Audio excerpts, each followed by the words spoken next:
मागण्या पूर्ण न झाल्यामुळे 26 जानेवारी रोजी मंत्र्यांच्या गाड्यासमोर आत्मदहन करण्याचा इशारा. राष्ट्रवादी काँग्रेस पक्षाच्या महिला नेत्या दीपांजली गावित यांचा इशारा. नंदुरबार जिल्ह्यातील नवापूर तालुक्यातील बोरापाडा इथं नवीन पर्यटन स्थळ निर्माण करण्यासाठी नंदुरबार जिल्हाधिकारी कार्यालयासमोर 21 जानेवारी 2026 रोजीपासून बेमुदत आमरण उपोषण सुरू करण्यात आलं.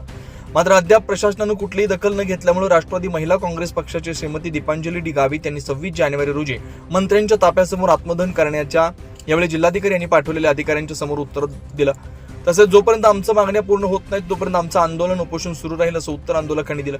जर शासनाने मागण्या पूर्ण नाही केल्यास मी स्वतः आत्मदहन करेल असा इशारा यावेळी बोलताना दिला.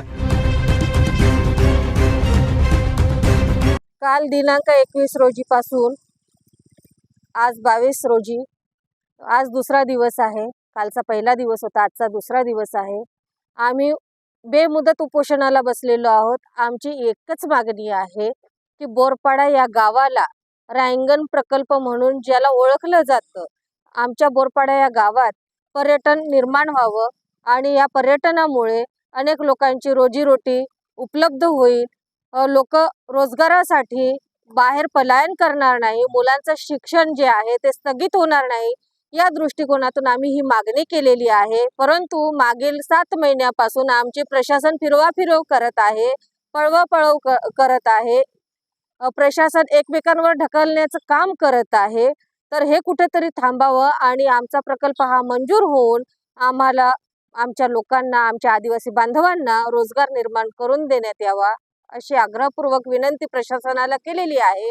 परंतु प्रशासन या गोष्टीला दाद देत नाही. प्रशासन फक्त आदिवासींचा भोळेपणाचा फायदा घेत आहे आणि याच कारणास्तव जर का यांनी आता आम्हाला लेखी स्वरूपात दिलं नाही तर दिनांक 26 रोजी नंदुरबार जिल्ह्याला जो कोणी मंत्री येईल त्या मंत्र्याच्या गाडीसमोर मी स्वतः आत्मदहन करेल याची ग्वाही देते.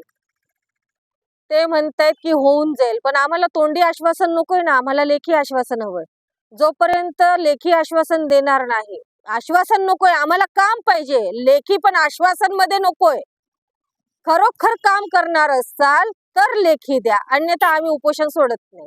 झाली नाही तर जीव जाऊपर्यंत इथेच बसणार आहे. 24 लाईव्ह महाराष्ट्र न्यूज साठी योगेश पवार, नंदुरबार.